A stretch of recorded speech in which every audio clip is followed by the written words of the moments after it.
Mais jusqu'où vont chuter les cryptos? Le marché des cryptos est en train de souffrir énormément depuis bien longtemps, mais d'autant plus depuis quelques heures et surtout depuis quelques jours. Un Bitcoin qui est passé sous les 17 000 dollars, un Ethereum qui se rapproche des 1000 dollars et la carte des cryptos qui est totalement dans le rouge. L'objectif de cette vidéo, de ce live est simple, déterminer jusqu'où ça peut descendre, quelles vont être les cryptos qu'il va falloir racheter, celles qu'il va falloir surtout pas toucher et celles qu'il va falloir vendre en grosse quantité. Voilà, je précise bien que tout au long de cette vidéo, je ne vais pas faire de conseils en investissement, je vais uniquement partager mon avis, mes analyses et mes prises de position, d'accord? Donc comprenez bien ça, ne copiez pas bêtement ce que je vais dire et ce que je vais faire.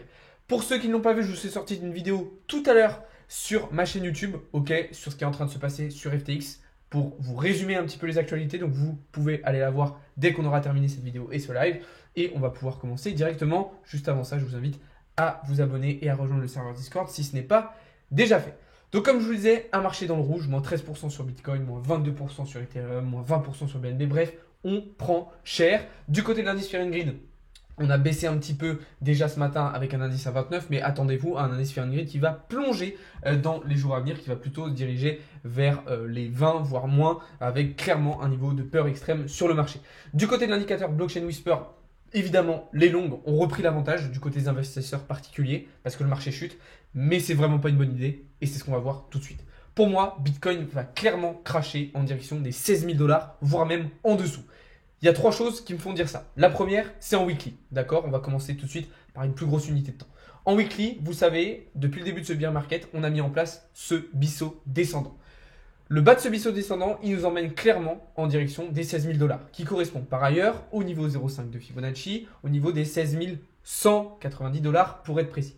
Le problème, c'est que pour moi, ce niveau-là, il ne va pas forcément tenir, étant donné la situation sur le marché, étant donné la vitesse à laquelle on descend. Ça va dépendre aussi des résultats de l'inflation et des élections demain aux États-Unis. Ça va dépendre aussi de ce que va faire Binance vis-à-vis de FTX. Le problème, c'est que si ce support ici ne tient pas, qui correspond d'ailleurs au précédent ATH de 2018, le prochain support, il se situe en direction des 11 400 dollars. Et ça, quand je vous dis ça, c'est totalement sérieux, les gars, parce que ce support, lui, va être beaucoup plus solide. Mais entre les deux, on n'a rien.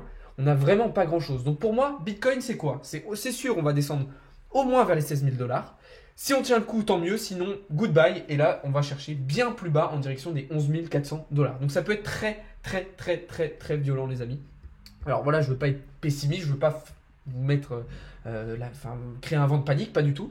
Mais c'est pour vous expliquer que tous les charlots qui vous disent et qui vous disaient il y a encore quelques jours qu'on allait aller à 24, 27 ou même 30 000 dollars, faut se réveiller. La deuxième chose qui me fait dire ça, c'est que en daily, vous le savez, on a cassé notre fameux range, ok, dans lequel on était depuis le mois de juin, d'accord? Le range est cassé et lui aussi, ses targets de cassure nous emmènent vers les 16 000 dollars. On le voit d'ailleurs en direct, le prix qui vient de passer sous les 17 000 dollars. Deuxième chose. Et enfin, troisième chose, et là du coup ça s'est un petit peu déjà passé, c'est à plus court terme, vraiment sur du M15, on voit aujourd'hui le Bitcoin casser un nouveau triangle de compression par le bas et qui nous emmène faire des nouveaux plus bas. D'ailleurs, une position que je vous ai partagée dans le Discord qui s'est déroulée à merveille et qui nous a permis de réaliser des bénéfices très intéressants. Ces bénéfices, je vous les ai partagés tout à l'heure d'ailleurs en story Instagram, puis je vous les partage un petit peu tout le temps. D'ailleurs, de toute façon. Donc vous pouvez aller voir un petit peu tout ça aussi dans le serveur Discord que je vous invite à rejoindre. Donc voilà déjà mes targets à la baisse pour Bitcoin, 16 000 dollars minimum, voire même 11 400 si ça ne s'améliore pas. Du côté d'Ethereum, pour ceux qui me suivent depuis quelques semaines au minimum, on a terminé notre trade. Ok, on était en short sur Ethereum. Petit message à toutes les personnes qui se foutaient de ma gueule quand j'étais rentré en position à cet endroit-là. D'accord? Ok, on voit le résultat. Tous les TP touchés. Maintenant, pour moi, Ethereum, il y a peu de chances qu'ils tiennent ce niveau des 0,786 de Fibonacci. Et il y a de grandes chances par contre qu'ils reviennent au moins, je dis bien au moins travailler sur les 1000 dollars, si ce n'est moins en direction des 745. Encore une fois, ici, il y a une grosse zone de trou qui pourrait laisser passer Ethereum bien plus bas. Donc là aussi, je suis totalement baissier. Alors attention, encore une fois, c'est pas du conseil en investissement. Encore une fois, c'est pas pour être négatif. Encore une fois, peut-être qu'il va y avoir plein de bonnes nouvelles dans les jours à venir et qu'on va avoir un retournement de situation. Je rappelle que tout n'est pas encore perdu. Si jamais Bitcoin réintègre vite le range daily, on a encore peut-être un petit peu d'espoir, mais ça semble peu probable. Ce que je vous montre là aujourd'hui, c'est vraiment le scénario pessimiste, mais c'est en même temps celui qui va être le plus réaliste et le plus probable. Pour FTT, bon bah là, je vous fais pas un dessin, ok? FTT, Que FTX soit racheté par Binance ou pas, dans tous les cas, on devrait avoir un FTT qui va se diriger vers les 0 $. Ok, il n'y a pas besoin d'avoir fait bac plus 25 pour comprendre ça. Parce que c'est simple. FTT, si FTX fait faillite, bah, il est mort. Et si FTX est racheté par Binance, le FTT ne servira plus à rien. Dans tous les cas, il disparaîtra aussi. Solana. Pour moi, Solana, c'est probablement l'un des alts qui va prendre le plus cher dans les jours et les semaines à venir. Pourquoi? Déjà, il faut savoir que Solana, c'est l'un des plus gros bags qu'a FTX. Et le problème, c'est que si FTX n'est pas racheté par Binance, il va être obligé de vendre son sol pour se sauver. Et si FTX vend son sol, ça va faire très très mal. En plus de ça, demain va être débloqué 13% de la supply de Solana. Donc ça va évidemment pas du tout être une bonne nouvelle pour le token. Et en plus de ça, bah vous voyez que c'est un petit peu le no man's land là-dessous. Ok, c'est-à-dire que là, si on regarde ce qui se passe ici, on n'a absolument aucune structure, aucun support qui va pouvoir nous ralentir avant les 4,40$, 4,50$.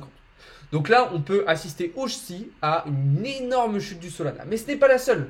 Pour moi, il va falloir aussi faire très très attention à ce que va faire NIR et IMX, puisque ce sont deux tokens qui sont aussi détenus en grosse quantité par FTX et qui pourraient donc chuter très très fortement, même si c'est déjà le cas, et nous emmener bien plus bas. D'accord? Donc faites très très important, très très attention, c'est pas forcément le moment de se repositionner sur certains altcoins. D'accord? Donc moi pour le moment, pour répondre à ta question du coup, Kradi Kumus sur Twitch, je suis en short sur FTT, je suis en short sur Solana, je suis en short sur NIR, sur IMX et j'étais en short sur Matic aussi tout à l'heure, mais je crois que mon TP a été touché. Je vais aller voir ça directement sur mon compte FTX. On va regarder. Oui, bon, ça a été. Je suis sorti. Alors oui, vous allez me dire quoi? Mais tu traînes encore sur FTX? Bah oui, parce que mes fonds sont bloqués dessus. Donc de toute façon, j'ai pas le choix. Mais mon capital trading est pour le moment bloqué sur FTX. Donc je suis obligé, enfin je suis pas obligé, mais je continue à trade avec dans l'espoir que les retraits soient réautorisés. Donc voilà, je précise bien que j'ai uniquement mon capital trading qui est sur FTX, le reste de mes investissements est sur ma clé Ledger, ok.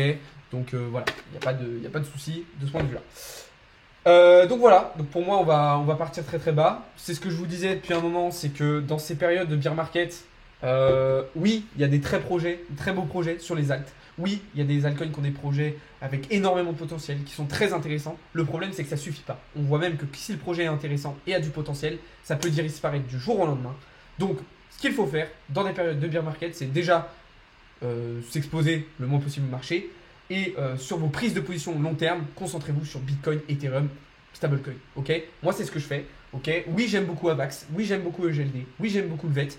Mais non, on n'est pas à l'abri d'une news, d'une catastrophe comme ça qui ferait disparaître le projet. Donc concentrez-vous sur les cryptos avec des gros fondamentaux qui sont sûrs d'être là au prochain bull run. On pourrait intégrer aussi le BNB.